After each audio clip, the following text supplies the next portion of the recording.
अस्सलाम वालेकुम प्यारे दोस्तों, मैं उम्मीद करता हूँ तुम्हें मेरी आवाज ठीक आ रही होगी और स्क्रीन में नजर आ रही होगी, तस्वीर भी नजर आ रही होगी। तो आवाज, स्क्रीन और कैमरा तीनों बातें क्लियर है? ठीक है। अच्छा यार, ये बताओ कल वाली क्लास से रिलेटेड अगर कोई सवाल है तो।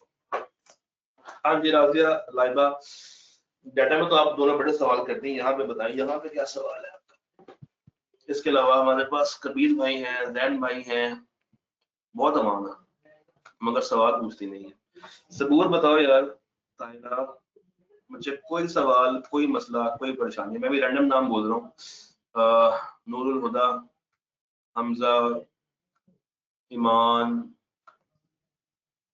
मलिक, फैसल, हमजा, मैमूना, महक, उसके बाद आयशा, जावेद, अजीज अकरम, अजीज करीम। हाँ जी यार, बताओ बताओ, सवाल पूछो। कल वाले टॉपिक से रिलेटेड कोई भी कंफ्यूजन है तो मेरे सामने रखो, बताओ मुझे सवाल। मुझे चाहिए कि जब हम लोग नया कोई नई बात पढ़ने लगे या लेक्चर स्टार्ट करने लगे तो पिछले आपके सारे मसले हल हो चुके हों तो मजा आता है। Sir company limited by shares, एक सवाल आ गया सबूर का। कहता है sir company limited by shares and company limited by guarantee having share capital में बस ये डिफरेंस है कि कंपनी लिमिटेड बाय गारंटी में शेयर कैपिटल नहीं, कंपनी लिमिटेड बाय गारंटी में शेयर होल्डर्स को शेयर्स मिलने के साथ साथ वो गारंटी भी दे देते हैं। हाँ, यही फर्क है कि वहां पे वो दो तरफा लायबिलिटी ले लेते हैं। एक तो जो पैसे उन्होंने दे दिए हैं वो तो जाने ही जाने हैं। दूसरा वो कहते हैं कि जनाब हम तुम्हें गारंटी भी देते हैं कि अगर तुम्हारी कंपनी डूबती है तो हम तुम्हें मजीद पैसे दे देंगे। सर डाटा इंटरेस्टिंग है बट सीधा काफी ड्राई, कुछ सोचना ही नहीं पड़ता। असल में सीधा भी ड्राई नहीं है, अभी हम बेसिक्स पर खड़े हैं, जब हम आहिस्ता आहिस्ता आगे जाएंगे तो इसमें भी रोमांचक बहुत सारी कहानी। सर पढ़ना क्या है वो समझ नहीं आ रहा, आई मीन पेपर में कैसे टेस्ट होगा टॉपिक। देखो अभी तक हम लोगों ने ना डेफिनेशंस के ऊपर बात की, तो डेफिनेशंस जितनी भी हैं वो 2 नंबर के लिए, कभी 3 नंबर के लिए, कभी 4 नंबर के लिए आईकैप टेस्ट करता है। कल जुम्मा अगर तुम्हें याद हो तो कल हमारा ड्राफ्टिंग सेशन याद आया तुम्हें? तो कल हम लोग देखेंगे कि अभी तक जितनी हम लोगों ने बातें पढ़ी हैं उसको हम एग्जाम में कैसे टेस्ट करेंगे। तो कल का दिन हमारा इसी काम पे होगा इंशाल्लाह। सर लोग ऐसे गारंटी क्यों देते हैं? देखिए ये आम लोग नहीं होते, ये होते शेयर होल्डर्स ही हैं। और शेयर होल्डर्स ये कहते हैं कि देखो यार हम तुम्हारी कंपनी में इन्वेस्ट करते हैं और हमें कंसर्न है तुम्हारी कंपनी से। तुमने अगर इन्वेस्टमेंट मांगी है तो हम तुम्हारी कंपनी को पैसा देंगे मगर हमें सस्ते शेयर से। तो कंपनी कहती है कि यार सस्ते शेयर तुम्हें कैसे दें? तो ये लोग कहते हैं कि यार देखो एक ऑप्शन ये है कि आज हमें शेयर सस्ते दे दो,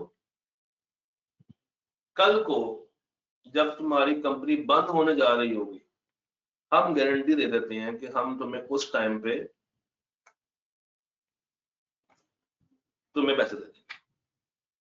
तो इसलिए वो लोग गारंटी देते हैं। सर सी लॉ की वर्डिंग समझ नहीं आती। नहीं सर, लॉ की वर्डिंग समझ नहीं आती तो बताओ ना क्या वर्ड समझ नहीं आ रहा, मुझे बताओ, मैं उसको आसान करता हूँ तुम्हारे लिए।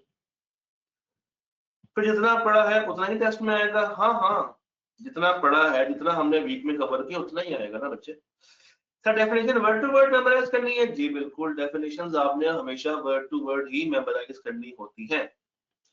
सर इसमें गारंटी वाले को फायदा होता है या नुकसान? उसको फायदा होता है। देखो उसको फायदा क्या है मतलब मैं बताता हूँ, गौर करना कबीर।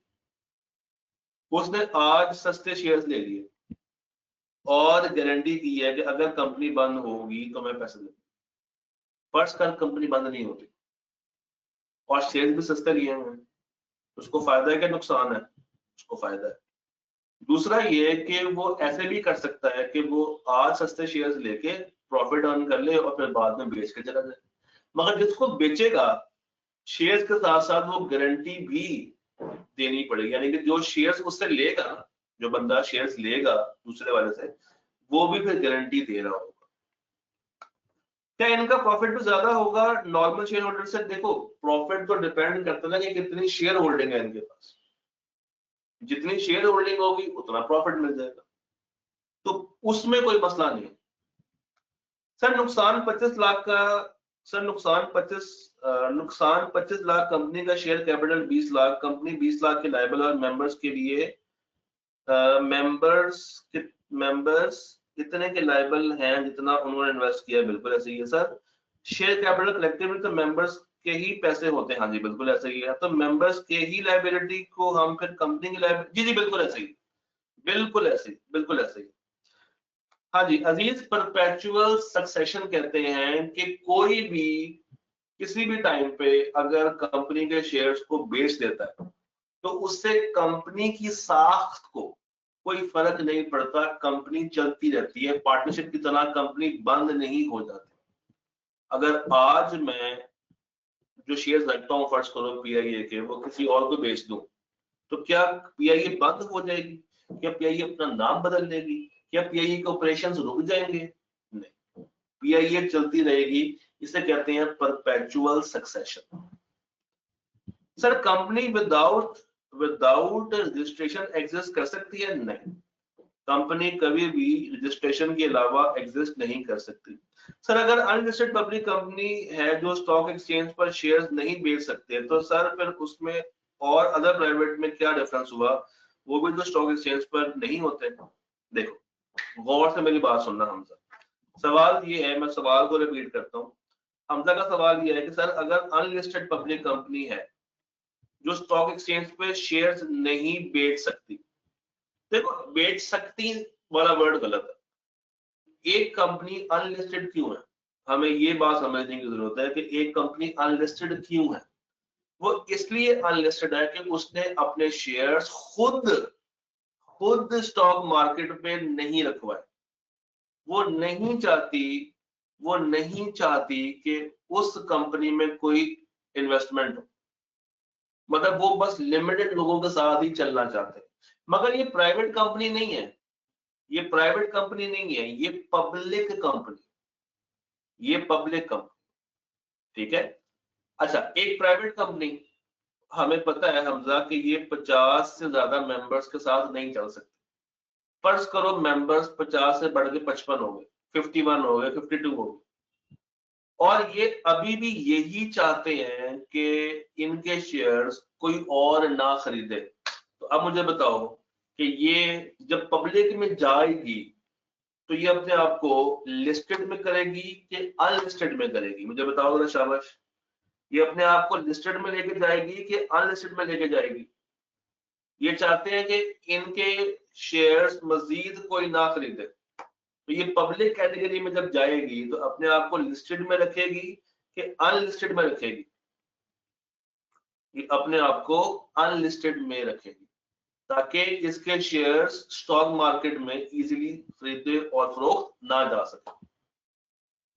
अच्छा मैं इनके करके आपके सारे सवालों का आंसर कर रहा हूं, तो थोड़ा सा आपने होशियार है ना, मैं किसी भी टाइम आपका सवाल आपके सामने ले आऊं। अच्छा जी, तो हमजा भाई आपके सवाल का जवाब मैंने आपको दे दिया। अच्छा जी नूरुल हुदा कह रही है सर अदर प्राइवेट कंपनी में एक पॉइंट था इनविटेशन ऑफ सब्सक्रिप्शन, ये पॉइंट वापस बता दें। सुने, जो अदर प्राइवेट कंपनी है ना उस पे 3 तरह की रिस्ट्रिक्शंस है। बात सुनिए गौर से, जो अदर प्राइवेट कंपनी है उसमें 3 तरह की रिस्ट्रिक्शंस है। पहली रिस्ट्रिक्शन ये लगाई कि मैक्सिमम 50 लोग हो सकते हैं। जो पहली रिस्ट्रिक्शन लगी है खुदा वो ये लगी है कि मैक्सिमम कितने लोग हो सकते हैं? 50 लोग हो सकते हैं। दूसरी रिस्ट्रिक्शन ये लगाई कि जो एग्जिस्टिंग मेंबर्स हैं वो अपने शेयर्स बाहर नहीं बेच सकते। जो एग्जिस्टिंग लोग हैं वो अपने शेयर्स बाहर नहीं बेच सकते। तीसरी रिस्ट्रिक्शन जो आप पूछ रहे हो वो ये है कि कंपनी खुद भी बाहर की आवाम को बुला के उनको अपने शेयर्स नहीं बेच सकती। तो तीसरी बात जो आप पूछ रहे हो ना इनविटेशन ऑफ सब्सक्रिप्शन वाली, वो ये है, इसको उर्दू में लिख लो कि कंपनी जो है वो बाहर के लोगों को बुला के ये नहीं कह सकती कि आओ और आगे हमारे शेयर्स खरीदो। क्यों नहीं कह सकती? क्योंकि ये प्राइवेट कंपनी है, ये पब्लिक कंपनी नहीं है। पब्लिक कंपनी ही सिर्फ लोगों को इनवाइट करती है कि आओ और आके हमारे शेयर्स खरीदो। प्राइवेट कंपनी के अंदर ये चीज अवेलेबल नहीं है। प्राइवेट कंपनी के अंदर ये चीज अवेलेबल नहीं है। सिर्फ और सिर्फ किस में पाई जाती है? ये चीज पाई जाती है only and only in public. अच्छा जी, सही अहमद कह रहे हैं सर क्या हम भी स्टॉक एक्सचेंज पे शेयर ले सकते हैं? जी ले सकते हैं। अगर आप 18 साल से ऊपर हैं, आपके पास काफी पैसा है और आप स्टॉक मार्केट में जाते हैं, किसी ब्रोकर से बात करते हैं, आपके पास अगर पैसा है तो आप शेयर बाय कर सकते हैं, इसमें कोई मसले वाली बात नहीं। सर अगर अनलिस्टेड पब्लिक कंपनी है जो कि स्टॉक एक्सचेंज पे शेयर्स नहीं बेच सकती, तो सर फिर उस भाई इसका मैंने जवाब दे दिया हमजा, इसका मैं जवाब आपको दे चुका हूँ। अच्छा जी, फैसल क्या कह रहे हैं? फैसल कह रहे हैं कि सर कंपनी की लायबिलिटी अनलिमिटेड और मेंबर्स की लायबिलिटी लिमिटेड होती है। नहीं, जब हम कहते हैं ना कि कंपनी की लायबिलिटी अनलिमिटेड है या लिमिटेड है, तो इसका मतलब है कि हम मेंबर्स की बात ही कर रहे हैं। अच्छा जी, मोहम्मद हमजा ने मजीद एक सवाल किया, शायद वो रिपीट ही कर रहे हैं। सर अगर, हाँ आपने फिर से वही सवाल रिपीट किया। मेमोना पूछ रही है सर अगर नुकसान 50 लाख का है और कंपनी का शेयर कैपिटल 20 लाख है, बट कंपनी ने सही से काम किया, प्रॉफिट अर्न किया, अब कंपनी 50 लाख का नुकसान पूरा कर सकती है, तो क्या अब शेयर कैपिटल वाली बात को सोचेंगे? देखिए सवाल बड़ा अच्छा है। ये कहना चाह रही है कि सर अगर शेयर कैपिटल की अमाउंट बढ़ जाए तो जितनी अमाउंट होगी आप सिर्फ वहीं तक लाए। याद रखना हम शेयर कैपिटल की बात कर रहे हैं, मैं इक्विटी की बात नहीं कर रहा, क्योंकि इक्विटी में शेयर कैपिटल के साथ रिजर्व्स भी आते हैं, रिटेन अर्निंग्स भी आती हैं, मगर यहां पे हम सिर्फ और सिर्फ कहां तक बात करते हैं? शेयर कैपिटल की बात करते हैं। तो हम सिर्फ शेयर कैपिटल की बात कर रहे हैं, इसमें किसी भी तरह का रिजर्व, किसी भी तरह का प्रॉफिट उसको ऐड नहीं करते। ये सिर्फ वो पैसा है जो कंपनी ने अपने शेयर बेच के हासिल किया। मजीद जो शेयर कैपिटल वाली बातें हैं जो चैप्टर नंबर 5 में तसल्ली से पढ़े। अच्छा जी, हंजला कह रहे हैं सर क्या शेयर होल्डर शेयर सेल करने से पहले कंपनी को गारंटी पे कर सकता है? इंस्टेंट नहीं, गारंटी सिर्फ और सिर्फ उसी वक्त पे होगी जब कंपनी बंद होने जा रही हो। सर अनलिस्टेड के मेंबर्स 50 से ज्यादा होंगे? देखिए ये रिस्ट्रिक्शन सिर्फ प्राइवेट पे लगी थी कबीर, ये रिस्ट्रिक्शन सिर्फ हमने कहाँ लगाई थी? प्राइवेट पे लगाई थी, इसका ताल्लुक अनलिस्टेड से नहीं है। वहां पे हम 50 से ऊपर नहीं जा सकते। अच्छा जी, मजीद देखते हैं जी। अली अहमद आप मुझे बताओ, चीजें क्लियर हो रही हैं आपको साथ साथ? सर अगर 50 से बढ़ेंगे मेंबर्स तो फिर तो अनलिस्टेड में जाएगी। डिपेंड करता है कि वो अपने आप को फिर लिस्टेड करवाती है कि अनलिस्टेड करवाती है, ये कुछ कंपनी पे डिपेंड करता है। अगर वो चाहती है लिस्टेड करवाना, लिस्टेड करवा ले। अगर उसकी मर्जी है कि वो अपने आप को धीमा रखना चाहते हैं, छुपा के रखना चाहते हैं, तो अनलिस्टेड करा लें, वो उसकी अपनी मर्जी है। सर अगर 4 बंदों ने सेम नंबर ऑफ शेयर्स लिया हुआ है, लेट से 8 लाख, और कंपनी को नुकसान 8 लाख का हुआ, तो ये नुकसान सब में डिवाइड, जी फिर सब में डिवाइड हो, सब में डिवाइड हो, सब में डिवाइड हो। अच्छा जी, मजीद कोई सवाल मिस ना हो जाए, कोई बात नहीं, जितने भी सवाल है मैं उसको पहले आंसर करूंगा, तसल्ली होगी, फिर हम आगे चलेंगे। इस तरह हमें कोई जल्दबाजी नहीं है। सर स्टॉक एक्सचेंज में पब्लिक कंपनी के अलावा भी कोई और लीगल एंटिटी रजिस्टर हो सकती है? नहीं, स्टॉक एक्सचेंज मींस के वो कंपनी बनी ही कंपनीज के लिए। सर डिबेंचर किसे कहते हैं? काश आपने IIB में पढ़ा हो, चैप्टर नंबर 4 में लिखा हुआ था, डिबेंचर कहते हैं लोन इंस्ट्रूमेंट्स को। कंपनी दो तरफ से पैसा हासिल करती है, अपना हिस्सा बेच के या बाहर से लोन लेके। तो जब वो लोन लेती है तो डिबेंचर सर्टिफिकेट इशू करती है, और जब अपना हिस्सा बेचती है तो वो शेयर सर्टिफिकेट देती है और उसके बदले पैसा देती है। अजीज कह रहे हैं सर एक्सचेंज के अलावा भी मार्केट हो गया, मैं इसका जवाब दे चुका हूँ। अच्छा जी, उसके बाद आगे क्या सवाल है मेरे पास? सर क्या शेयर होल्डर शेयर सेल करने से पहले कंपनी को गारंटी पे, इसका भी हो गया सर, बट प्राइवेट कंपनी को अगर शेयर सेल करने हो तो वो कैसे करेंगे? मैंने कल तसल्ली से ये वाली बात की थी, मैं दोबारा बताता हूँ। प्राइवेट कंपनी अपने शेयर्स मार्केट में नहीं बेच सकती, ये बनी ही प्राइवेट कुछ लोगों के लिए बनी, चंद लोगों ने मिलकर बनाई है और उनकी नीयत है कि ये बस उन्हीं के साथ चले। अब अगर उनमें से कोई मौजूदा बंदा कहता है कि मुझे अपने शेयर्स बेचने हैं, तो वो बाहर नहीं बेच सकता, उसको मौजूदा हजरात में ही बेचने होंगे। और अगर मौजूदा हजरात लेने से इनकार कर दें, सारे शेयर्स या कुछ शेयर्स लेने से इनकार कर दें, तो जितना इनकार हुआ है, जितने शेयर्स का इनकार हुआ है, वो शेयर्स बाहर मार्केट में बेचे जा सकते हैं। सर कितना मिनिमम पैसा होना चाहिए शेयर्स बाय करने के लिए? ये वेरी करता है। आपके पास अगर 1 लाख रुपया हो तो शायद आप कोई थोड़े से शेयर्स बाय कर सकते हैं। ये ना लॉट्स में होते हैं, ये 5,000 शेयर्स, 10,000 शेयर्स, 15,000 शेयर्स, 50,000 शेयर्स, ये लॉट्स में बिकते हैं। ये एक आधा शेयर नहीं होता। ये जो ट्रांजेक्शन होती है ना, ये 500, 1000, 1500, 2000, 2500, 3000 की लॉट्स में होती है। सर ऑटम 24 की बुक चल सकती है? नहीं, कोई भी पुरानी बुक यूज नहीं करनी। सर गारंटी की अमाउंट शेयर से ज्यादा हो सकती है? हो सकती है। सर अनपेड शेयर्स का बता दें। अनपेड शेयर्स होता है वो शेयर जो कि उधार पे लिए गए। मुझे ऐसी फील आती है कि जब तुम लोग क्लास में होते हो ना तो सोए होते, क्योंकि ये सारी बातें मैंने कई दफा रिपीट की हुई है। तो या तो आप उस वक्त अटेंटिव नहीं होते, या आप उस वक्त मन मौजी हुए होते। तो थोड़ा सा अटेंटिव रहा करें। मैं ये सारी बातें ऑलरेडी कई दफा रिपीट कर चुका हूँ। सर गारंटी की अमाउंट ये हो गया। सर मेमूना ने जो क्वेश्चन किया है उसके आंसर की समझ नहीं आई। मतलब कैपिटल 20 मिलियन है और लॉस 50 मिलियन होगा, तो कंपनी, क्या पूछा आपने? 50 मिलियन हो गया है, कंपनी काम अच्छा कर रही थी तो प्रॉफिट भी 50 मिलियन से ज्यादा है, तो वो कितना लॉस? जितना शेयर कैपिटल है लॉस सिर्फ उतना होगा। जितना शेयर कैपिटल है सिर्फ उतना लॉस होगा। शेयर कैपिटल के अंदर आप प्रॉफिट को ऐड नहीं करते, उसको इक्विटी कहते हैं। शेयर कैपिटल में और इक्विटी में, शेयर कैपिटल में और इक्विटी में फर्क करना सीखो। शेयर कैपिटल इक्विटी का एक हिस्सा है, शेयर कैपिटल इक्विटी का हिस्सा है। इक्विटी क्या है? Share capital plus retain earnings plus reserves, ये मिलके बनाती है आपकी इक्विटी। तो लायबिलिटी इक्विटी तक नहीं है, लायबिलिटी कहां तक है? लायबिलिटी है सिर्फ और सिर्फ शेयर कैपिटल तक।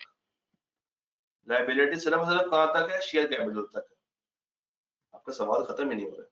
सर शेयर सेल करने पे कंपनी को इन्फॉर्म करना होता है। ठीक है, जब आप शेयर्स बेचते हैं ना, तो जो बंदा शेयर्स खरीदता है वो जाके जब अपने नाम पे उनको कन्वर्ट करवाता है तो कंपनी को ऑटोमेटिकली पता चलता है। इसके ऊपर हम लोग बात करेंगे चैप्टर 5 में जाके। सर गारंटी की अमाउंट ये हो गया सवाल, अनपेड वाला भी सवाल में। अच्छा आपने इनमें सवाल बार बार रिपीट किए हैं, तो ये भी गलत किया हुआ है। सर प्राइवेट कंपनी अपना शेयर कैपिटल किस तरह इंक्रीज कर सकती है? नहीं कर सकती जब तक मौजूदा शेयर होल्डर्स ही मजीद पैसा ना दे, क्योंकि बाहर से तो ले नहीं सकते। तो अगर उन्होंने अपना कैपिटल बढ़ाना है तो फिर मौजूदा वालों को ही मजीद पैसा देना होगा माजरी। सर आपकी पिछली बुक में सेम डाटा है, फिर वो क्यों नहीं यूज कर सकते? क्योंकि कुछ चैप्टर्स में चेंज है, कुछ में चेंज नहीं है, तो ऐसे कंफ्यूज रहेंगे आप, इसलिए मैंने मना किया। सर लेक्चर रिवाइज करवा रहे हैं सब लोग क्वेश्चंस की मद में। देखें सारे क्वेश्चंस हो गए, सब कुछ हमने अब तक रिवाइज कर लिया। सर एनजीओ में फंड्स ही कैपिटल होता है? एनजीओ के ऊपर हम लोगों ने बात करनी है, इसी चैप्टर में बात करेंगे, एसोसिएशन नॉट फॉर प्रॉफिट के अंदर। सर प्राइवेट कंपनी अपना शेयर कैपिटल किस तरह इंक्रीज कर सकती है? इसका जवाब मैंने आपको दे दिया। सर ऑर्डिनरी शेयर होल्डर के पास मैक्सिमम कितने शेयर होते हैं? जितने मर्जी रख ले, कोई रिस्ट्रिक्शन नहीं है। इफ्रा आखिरी सवाल ले रहा हूं, अब ये बिल्कुल आखिरी सवाल है मेरे पास, कसम से इसके अलावा कोई सवाल नहीं है। सर प्राइवेट कंपनी में एक आ गया। सर प्राइवेट कंपनी में अगर किसी शेयर होल्डर की डेथ हो तो फिर वाइंड अप होगी? नहीं, ऐसा नहीं होता, ये पार्टनरशिप नहीं है कि एक की डेथ हो गई तो सब कुछ खत्म कर दो, यही तो फायदा है। अभी हम लोगों ने क्या पढ़ा था कि परपेचुअल सक्सेशन रहती है, शेयर होल्डर सारे मर जाए तो नए आ जाएंगे। हाँ, अगर प्राइवेट है और सबकी ही डेथ हो गई है तो फिर उसको बंद कर दिया जाएगा। जब तक 2 लोग मौजूद हैं कंपनी बंद नहीं हो सकती, क्योंकि कंपनी कम से कम 2 लोगों से चलती है, प्राइवेट कंपनी। ठीक है। Ali Ahmad sir, what if हम पहले पढ़ लें और फिर कोई बात, टेंशन वाली बात ही कोई नहीं। मुझे पता है कि मैंने आपको आज क्या पढ़ाना है, कितना पढ़ाना है, ये मेरी हेडेक है, इसको इस पे आपने नहीं सोचना। और ये जो अभी आपने बात पूछी है ना, आपने ऊपर लाइन से सवाल पूछे हुए थे। सर लेक्चर स्टार्ट कर दें? हाँ जी, बस करते हैं। सर आप चैप्टर एंड पे काइंडली बता दें कि मैं तो रोज बता दूं, मैंने कल भी बताया राजिया कि अभी तक सिर्फ डेफिनेशंस को ही क्लाइम करना है। मतलब मैं सारी बातें कम्युनिकेट करता हूँ, आप काइंडली सारे सुन लिया करें क्लास में, काइंडली अच्छी हैंडफी लगा के बैठा करें और अटेंटिव रहा करें। ये जितने भी सवाल आप लोगों ने पूछे है ना, मैं यकीन से बताऊं 90% क्वेश्चंस ऐसे हैं जो कि मैंने बार बार बोले हुए। जैसे अनपेड शेयर, एकदम से सवाल आया कि अनपेड शेयर्स क्या होते हैं, हमने 20 मिनट बात की थी उसके ऊपर। कोई बात, कोई टेंशन वाली बात नहीं। आओ जी, नया टॉपिक स्टार्ट करते हैं। अब मैं आपका सवाल नहीं लूंगा, अब आपका सवाल मैं देखूंगा भी नहीं, क्योंकि अब मैं आपको एक टॉपिक पढ़ाने वाला हूं और एक डेफिनेशन है बेसिकली बॉडी कॉर्पोरेट की। डेफिनेशन है किस चीज की? Body corporate. ये पढ़ेंगे, फिर नमाज ब्रेक करेंगे और उसके बाद हम एक और देखेंगे डेफिनेशन, वो होगी होल्डिंग सब्सिडरी की और पब्लिक सेक्टर कंपनी। ठीक है जी, सो शुरू करते हैं। हम लोगों ने बात करनी है, सबसे पहले वर्ड है बॉडी कॉर्पोरेट। अब अगर आप फोकस ना हुए तो फिर मेरे से बुरा कोई नहीं हो। बहुत फोकस्ड रह के मेरी सारी बातें सुन लिया करें, जो भी सवाल हो उसको लिख लिया करें और फिर पूछा करें। अक्सर आपके सवाल ऑटोमेटिकली आंसर हो जाते हैं, और ये जो सवाल होता है ना कि अगर ऐसे हो गया, मगर वैसे हो गया, इनको ब्रेक लगाया करें, क्योंकि ये तो दिमाग की सोच कहीं भी जा सकती है। इस तरह का सवाल मुझे इंडिविजुअल व्हाट्सएप कर दिया। आई होप आपको ये सारी बातें समझ आई हैं। क्या हम सारे एक पेज पे हैं? क्या हम सारे क्लियर हैं? मुझे बताओ, मुझे एक फीडबैक दो। शाबाश, वेरी गुड, वेरी गुड। अच्छा जी, डेफिनेशन आ गई है बॉडी कॉर्पोरेट की, इंपॉर्टेंट है, आईटीएम इसको टेस्ट करता है। डेफिनेशन आ गई है मेरे पास किसकी? टॉपिक क्या है? टॉपिक है body corporate. Body corporate. Sir body corporate में कुछ चीजें शामिल होंगी, कुछ चीजें शामिल नहीं होंगी। जो शामिल होंगी उनको मैं ग्रीन कर रहा हूं और जो शामिल नहीं होंगी उनको मैं रेड कर देता हूं। छुप ही गया, कोई बात। जो शामिल होगी वो ग्रीन है और जो शामिल नहीं होंगी वो रेड। ठीक है। बॉडी कॉर्पोरेट की डेफिनेशन में किन किन चीजों को ऐड करना है? Number 1, company incorporated under this act और कंपनी लॉ। अब जरा मुझे गौर से बताना, ये किसकी डेफिनेशन है? ये किस कॉन्सेप्ट की डेफिनेशन थी? A company incorporated under this act और कंपनी लॉ, ये किस कॉन्सेप्ट की डेफिनेशन है? जल्दी बता दो, ये किस कॉन्सेप्ट की डेफिनेशन? ये कंपनी की डेफिनेशन। अच्छा मुझे बताओ, ये कंपनी वो कंपनी है जो कि पाकिस्तान में बनी है या बाहर बनी है? हम ये डेफिनेशन किस कंपनी के लिए है? पाकिस्तान में बनने वाली कंपनी है या बाहर बनने वाली कंपनी है? जैन जैन बच्चे क्या कर रहा है यार? जैन जानी ना कर यार, ये क्या कर रहा है? जैन बच्चे होश कर। जानेमन, ये पाकिस्तानी कंपनी की बात हो रही है, ये पाकिस्तानी कंपनी की बात हो रही है। देखो ना, हम क्या कह रहे हैं, हम कह रहे हैं अंडर दिस एक्ट। अच्छा मुझे बताओ, ये दिस एक्ट का मतलब क्या होता था? बताओ बताओ, शाबाश शाबाश, ये दिस एक्ट का मतलब क्या होता था?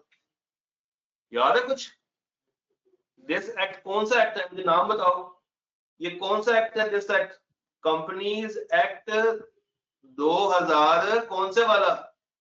कंपनीज एक्ट 2000 कौन सा? 17। कंपनीज एक्ट 2017 के तहत बनने वाली कंपनियां इसमें शामिल हैं।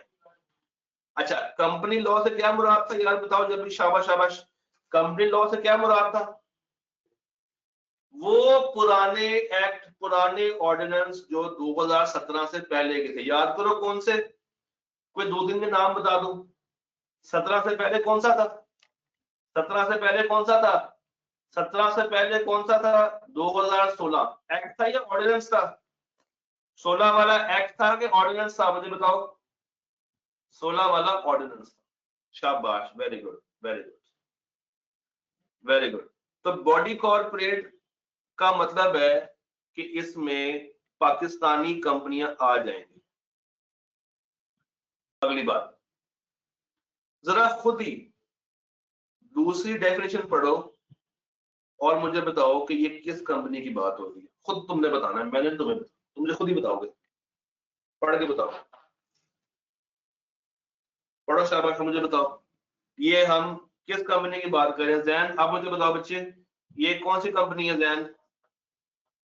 शाबाश शाबाश, बताओ बताओ बताओ बताओ बताओ बताओ। ये है आपकी फॉरेन कंपनी, ये है आपकी फॉरेन कंपनी, ये है आपकी फॉरेन कंपनी, ये है आपकी फॉरेन कंपनी,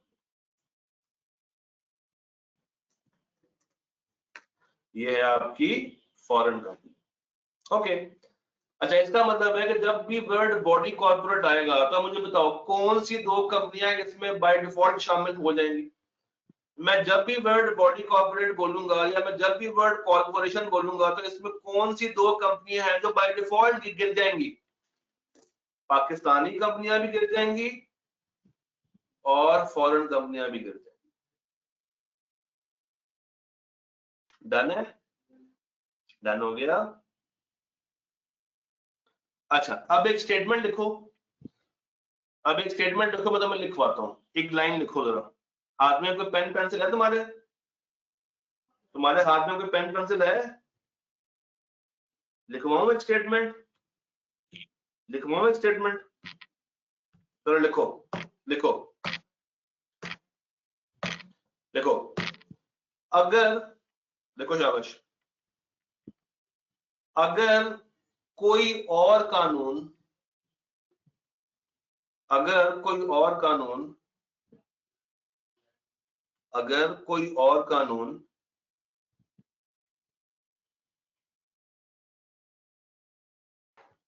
अपने अंदर, अगर कोई और कानून अपने अंदर, अगर कोई और कानून अपने अंदर किसी भी कंपनी को बॉडी कॉर्पोरेट कह दे, अगर कोई और कानून अपने अंदर किसी भी कंपनी को बॉडी कॉर्पोरेट कह दे, लिखो लिखो, अगर कोई और कानून अपने अंदर किसी भी कंपनी को बॉडी कॉर्पोरेट कह दे, अगर कोई और कानून किसी भी कंपनी को अपने अंदर बॉडी कॉर्पोरेट कह दे तो वो भी इस डेफिनेशन में शामिल हो जाएगी,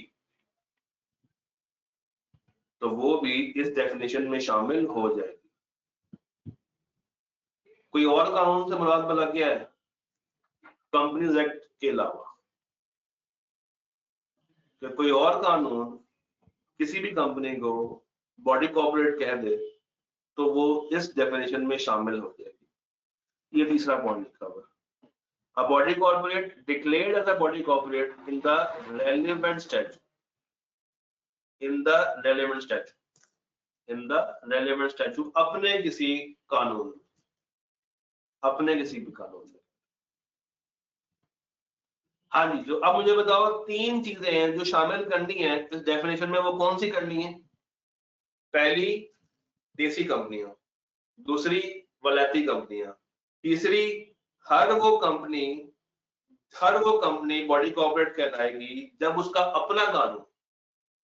अपना कानून जो कि कंपनीज एक्ट नहीं है, कोई और होगा, वो भी उसको बॉडी कॉर्पोरेट कह दे।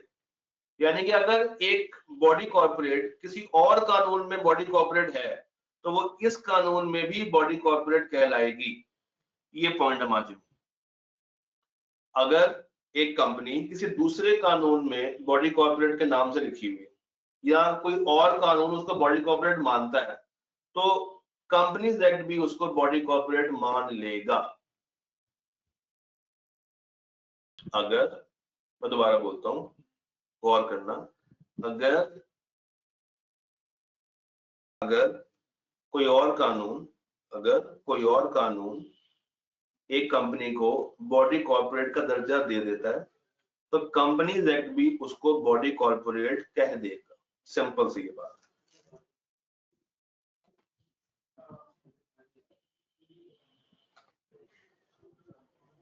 कोई भी और कानून, पाकिस्तानी हो, फॉरेन हो, कोई भी और कानून, कोई भी और कानून,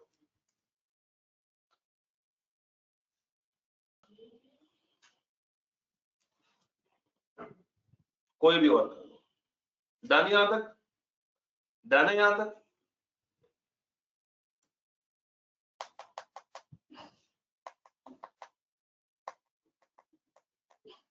अगली बात करते हैं। अब इसमें से कौन कौन से कंपनियां ऐसी हैं जिसको बॉडी कॉर्पोरेट की डेफिनेशन में लेकर नहीं आना? ऐसी कौन सी कंपनियां हैं जिसको बॉडी कॉर्पोरेट की डेफिनेशन में शामिल नहीं करना? A cooperative society registered under any law relating to the registration of cooperative societies. कोई फारसी सी लिखी हुई है, मैं इसको आसान कर देता हूँ। लॉ की लैंग्वेज थोड़ी मुश्किल होती है, मैं आसान कर, मगर चूंकि डेफिनेशन है तो एज इट इज लिखी हुई है, आपने भी एज इट इज ही याद करनी है। इसका आसान तर्जुमा ये है कि ये जितनी भी सोसाइटियां होती हैं, जितने भी हाउसिंग, याद है आपको जो हाउसिंग सोसाइटीज होती हैं, कभी नाम सुना आपने? आपने कभी नाम हाउसिंग सोसाइटी का कभी नाम सुना हो? तो सुना होगा, अबे कभी तो सुना होगा तुमने, तो सो गए हो।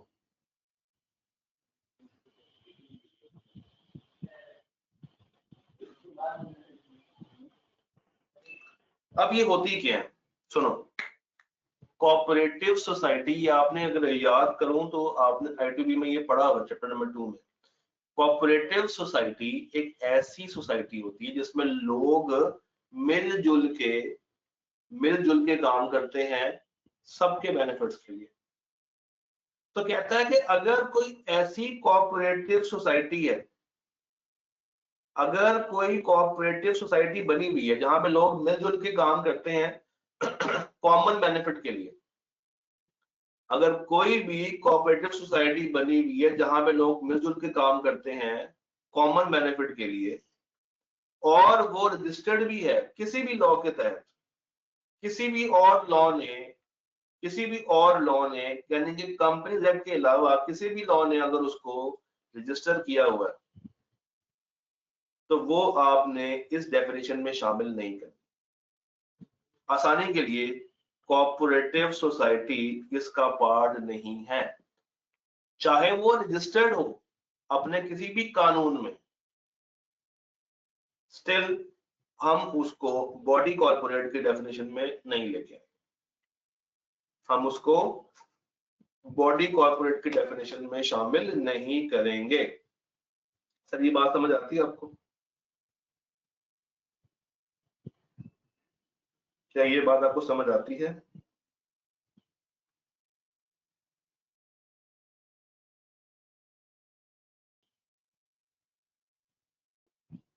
क्या ये बात आपको समझ आती है? जी जी, कंपनीज एक्ट से हट के कोई और कानून, कंपनीज एक्ट से हट के कोई और कानून, सर क्या ये कंपनी एक्ट से? जी जी लाइबर में सबके देखता हूँ, आप ना परेशान हुआ करो, परेशान नहीं होना। जी सिंपल सी बात है, कोऑपरेटिव जो कोऑपरेटिव सोसाइटी है वो बॉडी कॉर्पोरेट की डेफिनेशन में नहीं है। डन। अगली बात कहता है जब फेडरल गवर्नमेंट, या ये कौन सी गवर्नमेंट होती है? ये फेडरल गवर्नमेंट कौन सी गवर्नमेंट होती है, कोई बता सकता है? फेडरल गवर्नमेंट कौन सी गवर्नमेंट होती है? वफाकी, इस्लामाबाद वाली। हाँ, कहता है अगर फेडरल गवर्नमेंट का कोई भी कंसर्न्ड मिनिस्टर, अगर फेडरल गवर्नमेंट का कोई भी कंसर्न्ड मिनिस्टर किसी कंपनी को कह दे कि तुम आज से बॉडी कॉर्पोरेट नहीं हो, अगर फेडरल गवर्नमेंट का कोई भी मिनिस्टर ये कह दे कि तुम आज से, ये नोटिफाई कर दे, नोटिफिकेशन जारी कर दे कि ये कंपनी आज से बॉडी कॉर्पोरेट नहीं मानी जाएगी, चाहे वो कंपनीज एक्ट के मुताबिक बॉडी कॉर्पोरेट है, मगर ये अगर कह दे, ठप्पा लगा दे, साइन कर दे कि ये कंपनी बॉडी कॉर्पोरेट नहीं मानी जाएगी, तो आप उस कंपनी को डेफिनेशन से बाहर फेंक, आप उस कंपनी को डेफिनेशन से उठा के बाहर फेंक। डन हो गया। नमाज ब्रेक कर लें, नमाज ब्रेक के बाद मिलते हैं, 6:30 पे मिलते हैं, 6:30 पे मिलते हैं नमाज ब्रेक के बाद।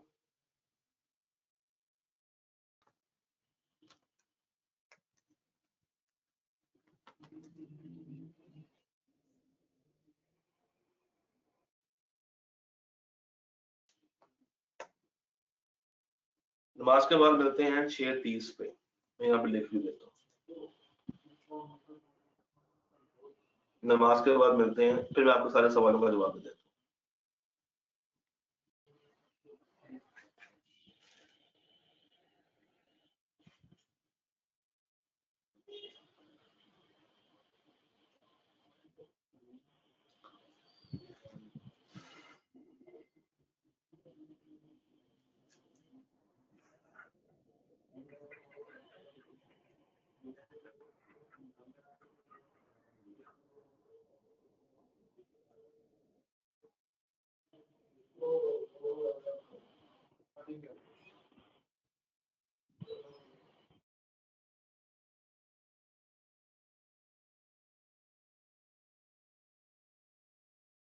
जी मेरे प्यारे बच्चों, मुझे बताओ आप सारे वापस आ गए? मुझे बताना, क्या आप सारे वापस आ चुके हैं मेरे पास? अच्छे बच्चे बन के, प्यारे प्यारे बच्चे बन के वापस आ गए हैं? हाँ जी, मैं सबके सवाल लेता हूँ, बस पहले इतना बता दो कि वापसी होगी या ये नहीं हुई।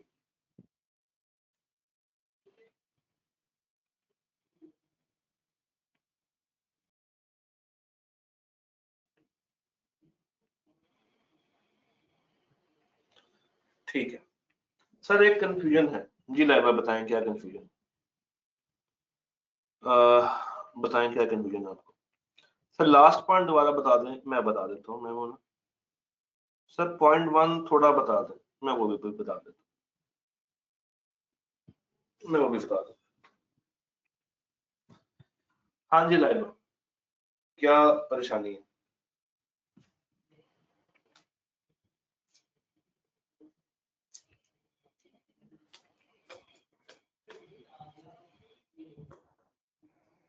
पूछ भी लो।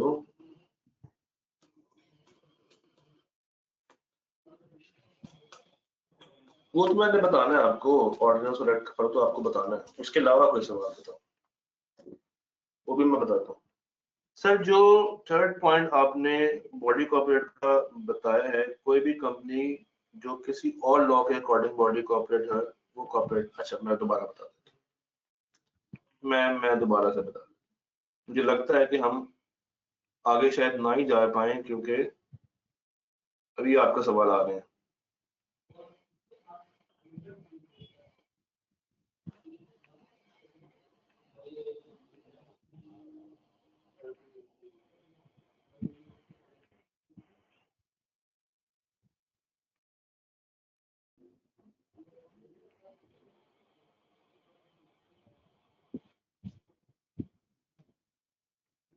हाँ जी, मैं इसको, हाँ जी, अब आवाज ओके, आवाज आ रही है मेरी? लाइबा, लाइबा मोहम्मद हसन गालिबन आपका पूरा नाम है, ठीक है। अब जरा गौर से मेरी बातें सुनो, मैं आपको ये डेफिनेशन दोबारा से बताता हूँ, मजीद क्लैरिटी आपको देता हूँ। फोकस कीजिएगा प्लीज, फोकस रखिएगा मेरे साथ। मैं आपको लेके चलता हूँ एक ब्लैक स्क्रीन के ऊपर। हमने कहा कि बॉडी कॉर्पोरेट क्या है, कॉर्पोरेट, हमने ये सीखना है कि बॉडी कॉर्पोरेट क्या है। तो हमने कहा कि बॉडी कॉर्पोरेट में कुछ चीजें आएंगी, आपका फोकस सवालों पे ना हो, आपका फोकस सामने स्क्रीन पे हो, और हमने कहा कि कुछ चीजें शामिल नहीं होंगी, कुछ चीजें आएंगी, कुछ चीजें नहीं आएंगी। अच्छा, कौन सी चीजें आएंगी? यहां पे दो चीजें, वो कंपनियां जो कि कंपनीज एक्ट के अंदर रजिस्टर्ड है, वो कंपनियां जो कि कंपनीज एक्ट के अंदर रजिस्टर्ड हैं,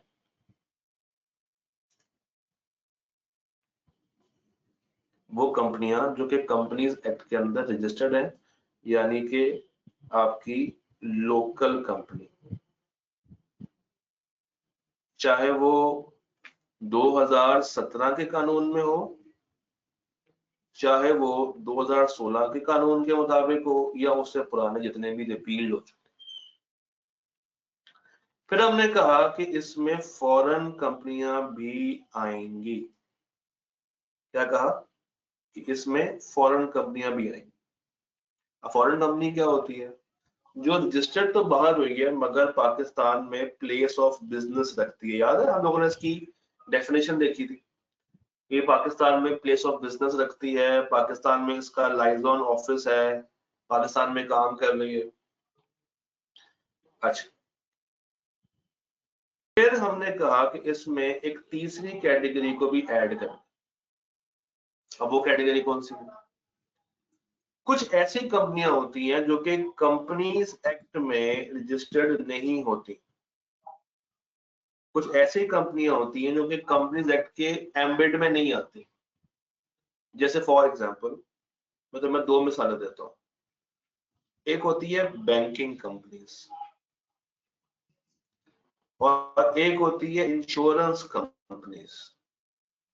ये दो ऐसी कंपनियां हैं जो कि कंपनीज एक्ट के कानून में शामिल नहीं है, इनका अपना अपना कानून, बैंकिंग कंपनी को उसका अपना कानून चलाता है, इंश्योरेंस कंपनी को उसका अपना इंश्योरेंस ऑर्डिनेंस चलाता है। अगर बैंकिंग कंपनी का कानून या इंश्योरेंस कंपनी का कानून अपने कानून में लिख दे कि ये बॉडी कॉर्पोरेट है, ये मैं एक एग्जांपल दे रहा हूं, ये बॉडी कॉर्पोरेट है, तो वो भी इस डेफिनेशन में शामिल होते हैं। तो ये तीन तरह की कंपनी आपने ऐड कर लेनी है, कंपनीज एक्ट वाली कंपनी, फॉरेन कंपनियां, और वो कंपनी जो कि कंपनीज एक्ट में नहीं है मगर उनका अपना कानून ये कहता है कि तुम बॉडी कॉर्पोरेट। अच्छा, अब किस तरह की कंपनियों को निकाल के बाहर फेंकना है, इसमें दो बातें, ये मैं ऊपर बनाता हूं, इसमें दो बातें। वो कंपनियां इसमें शामिल नहीं होंगी जो कि कॉर्पोरेटिव सोसाइटीज हैं, जो कॉर्पोरेटिव सोसाइटीज है और अपने एक्ट के तहत बनी, यानी कि कॉर्पोरेटिव सोसाइटी को चिट्टा इनकार है, सफेद इनकार है, उसको मना कर दिया गया है, उसको उसमें से निकाल के बाहर रख दिया गया है, इसमें कोई एक्सेप्शन नहीं। हर कोई कॉर्पोरेटिव सोसाइटी इसमें शामिल नहीं होगी। और अगर फेडरल मिनिस्टर, अगर किसी भी इदारे का कंसर्न्ड फेडरल मिनिस्टर, टेक्सटाइल का फेडरल मिनिस्टर, ये बिजली का फेडरल मिनिस्टर, मतलब federal minister of any sector, अगर कह दे कि फलां कंपनी जो बेशक कंपनी एक्ट के तहत आ रही हो या फॉरेन कंपनी के तहत आ रही हो या इधर कहीं आ रही हो, अगर ये कह दे कि तुम आज से बॉडी कॉर्पोरेट की डेफिनेशन में शामिल नहीं होगे, तो फिर इसको भी हम एक्सक्लूड कर देंगे। हम इसको क्या कर देंगे? एक्सक्लूड कर देंगे। हम इसको क्या कर देंगे? एक्सक्लूड कर देंगे। क्या अब ये डेफिनेशन आप सबको क्लियर होगी?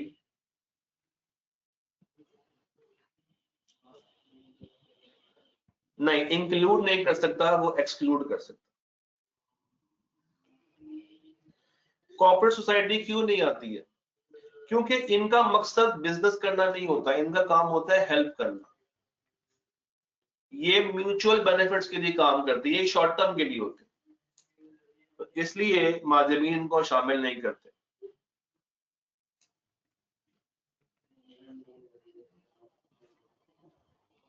नहीं, कोई खास बेनिफिट नहीं है।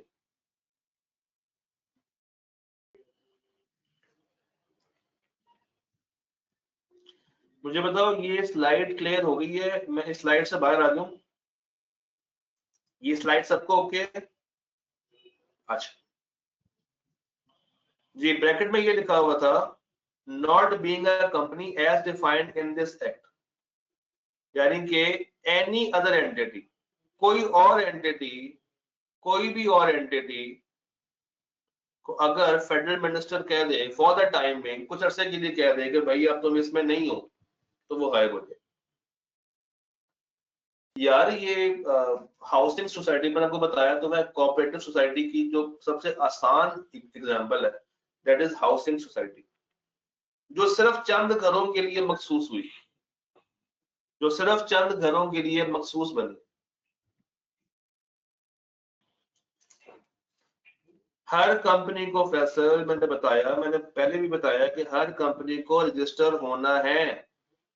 अगर वो कंपनी रजिस्टर ही नहीं है तो वो कंपनी बन ही नहीं सकती। बगैर रजिस्ट्रेशन वो कंपनी नहीं बन सकती। डन हो गया? याद है? ओके है? आगे चलूं? चलो अगली बात करते हैं। Let's talk something else. Let's talk about something else.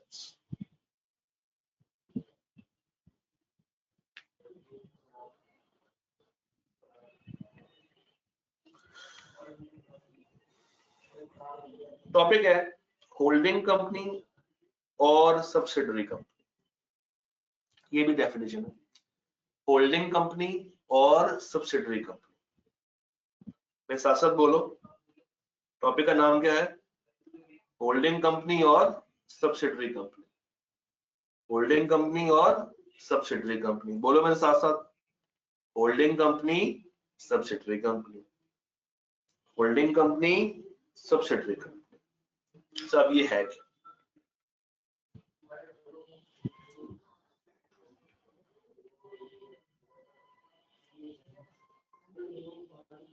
अब ये है क्या?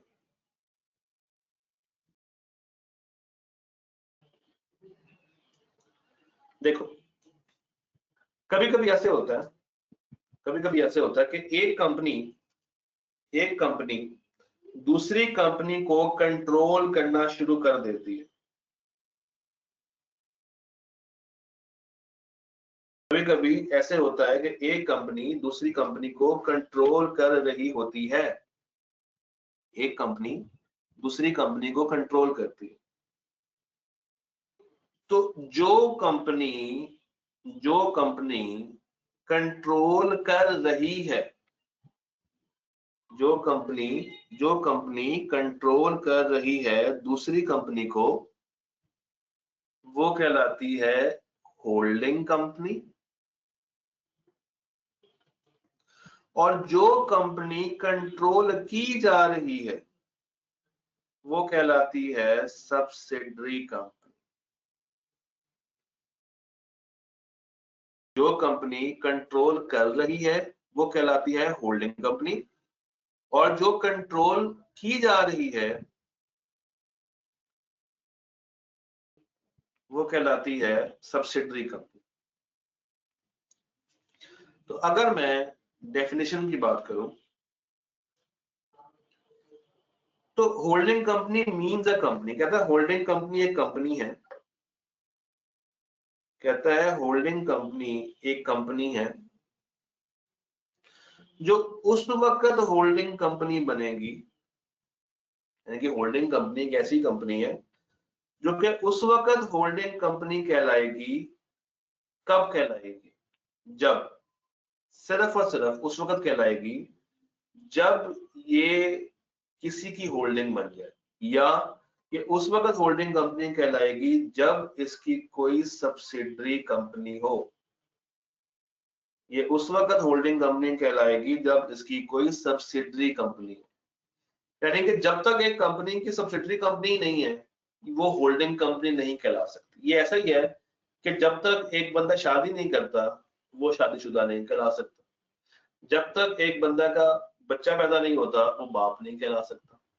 तो आप इसको ऐसे भी बोल सकते हैं कि होल्डिंग कंपनी बाप है, यानी कि ये बाप है, ये बाप है और ये बच्चा।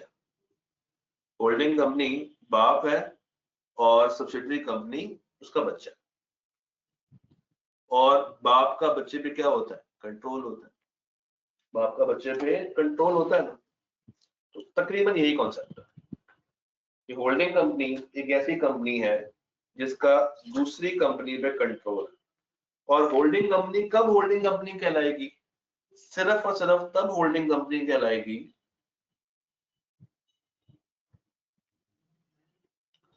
सिर्फ और सिर्फ तब होल्डिंग कंपनी कहलाएगी जब इसकी कोई सब्सिडरी कंपनी। तो इसका मतलब है कि हमें ये समझना चाहिए, हमें समझना क्या चाहिए? हमें ये समझना चाहिए कि एक कंपनी सब्सिडरी कंपनी कब बनेगी। जो चीज अंडरस्टैंडिंग के लिए है वो ये है कि एक कंपनी कब सब्सिडरी कंपनी बनेगी। एक कंपनी कब किसी की सब्सिडरी कंपनी बनेगी। जो हमारा मेन कंसर्न है वो ये है कि एक कंपनी कब सब्सिडरी कंपनी बनेगी होल्डिंग कंपनी, कब कंट्रोल जाएगा, कब हम ये कहेंगे कि होल्डिंग कंपनी के पास कंट्रोल आ गया, वो क्या निशानियां होंगी, वो क्या निशानियां होंगी। अब यहां पे कुछ बातें मैं आपको बताता हूं। आपने फोकस रहना है, आपने चैट से जरा बाहर आ जाए।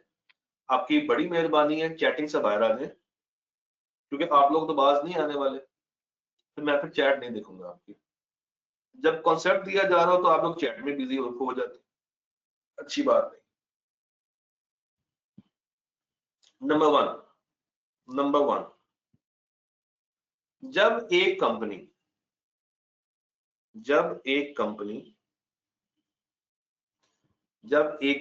ये एक कंपनी ये हो जब एक कंपनी दूसरी कंपनी के 50% से ज्यादा, 50 नहीं कह रहा, 50% से ज्यादा शेयर्स एक्वायर कर ले।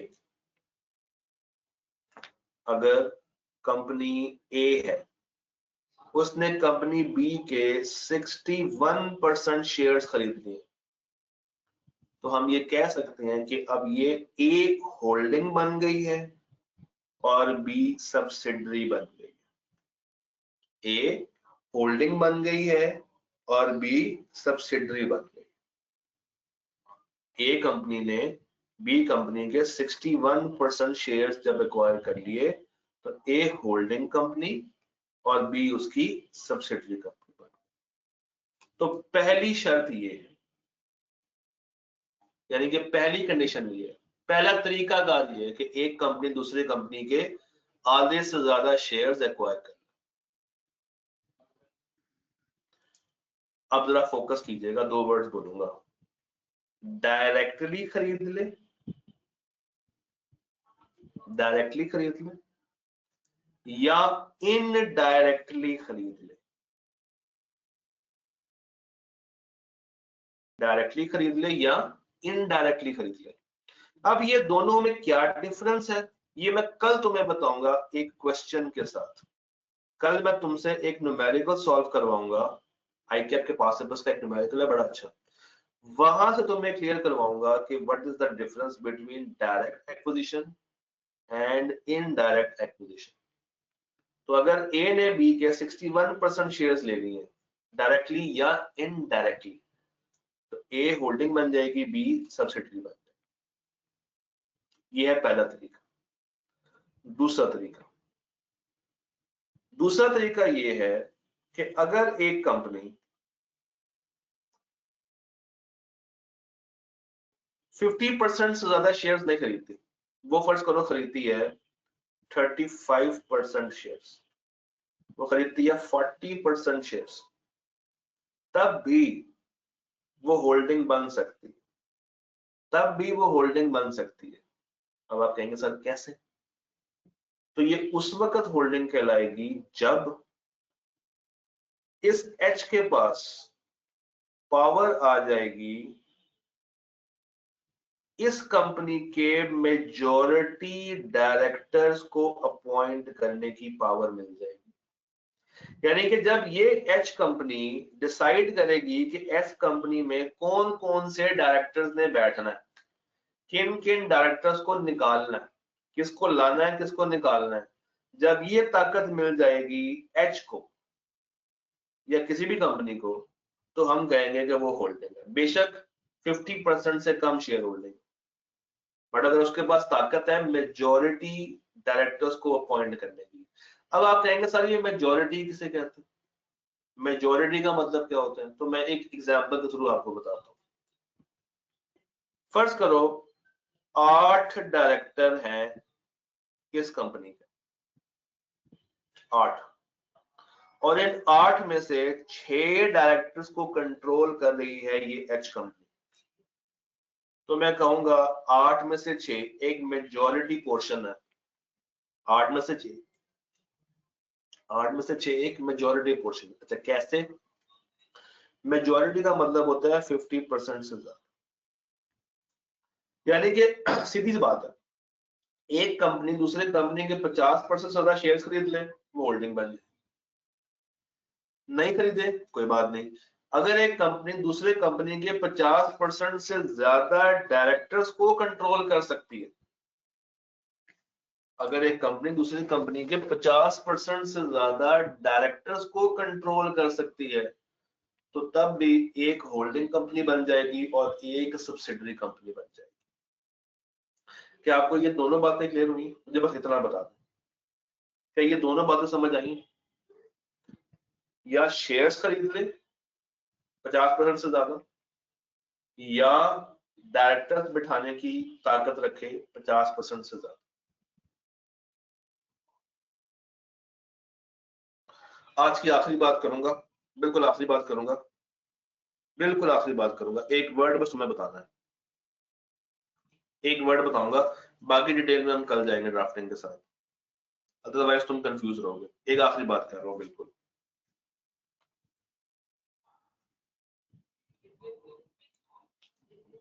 अगर अगर एक कंपनी है ए और एक कंपनी है बी, ए ने बी के 100% शेयर्स एक्वायर कर लिए, ए ने बी के 100% शेयर्स एक्वायर कर लिए, यानी कि बी का अब सिर्फ एक ही शेयर होल्डर है, बी का अब सिर्फ एक ही शेयर होल्डर। तो ये जो एक्विजिशन हुई है, अब हम कहेंगे कि बी सब्सिडरी तो है एक ही, मगर अब ये कंपनी कहलाएगी होली ओन्ड सब्सिडरी। अब इस सब्सिडरी का नाम क्या होगा? होली ओन्ड सब्सिडरी, यानी कि ऐसी सब्सिडरी जिसको होली सारा का सारा ओन कर रही है सिर्फ एक कंपनी। ऐसी कंपनी जिसको सारा का सारा ओन कौन कर रही है? A company shall be deemed, समझा जाएगा, to be a wholly owned subsidiary of another company अगर all of its shares are owned by that other company or statutory body। wholly owned बनने के लिए 100% शेयर्स वाली बात है, इसमें वो 100% डायरेक्टर्स वाली बात नहीं हो रही, 100% शेयर्स वाली बात हो रही। अगर आपने होल्डी ओन्ड बनना है तो आपने सिर्फ पहली कंडीशन में जाना है और वो 100% शेयर्स एक्वायर कर ले। डन है यहां तक?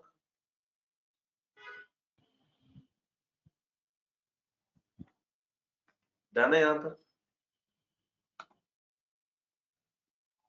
जी यहां तक ओके। अजीज मैंने आपका सवाल अभी होल्ड किया, कल बताऊंगा। सर स्टैट्यूटरी बॉडी क्या है? सर ये स्टैट्यूटरी बॉडी क्या है? अभी इस वर्ड को भी छोड़ दो, आप सिर्फ यहां तक याद करें, सिर्फ यहां तक पढ़ लें। अभी छोड़ देंगे क्या लिखा हुआ, इस पे कल बात करें, ठीक है? अजीज आपका सवाल भी मैं कल के लिए होल्ड कर। डन। तो कल आपने कोशिश करनी है कि आपको जितने भी सवाल है वो कल के लेक्चर से पहले मुझे व्हाट्सएप कर दें, ताकि कल लेक्चर में हम पुरानी बातों की तरफ दोबारा से ना दें। क्योंकि कल हमने दो काम करने हैं, कल हमने ये टॉपिक भी पूरा करना है और फिर कल हमने ड्राफ्टिंग भी सीखनी है। और एक सवाल आपको मैंने दिखाना है होल्डिंग सब्सिडरी का, जिसमें डायरेक्टली और इनडायरेक्टली वाला कॉन्सेप्ट डिस्कस किया हो। डन है? मैं ओपन कर देता हूँ, मैं ओपन करता हूँ।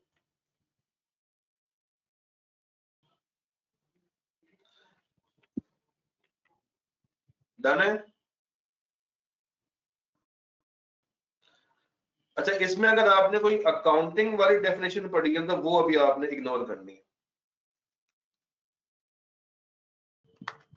चलो जी, कल मिलते हैं मजीद बातों के साथ। अपना ख्याल रखिएगा, खुश रहिएगा।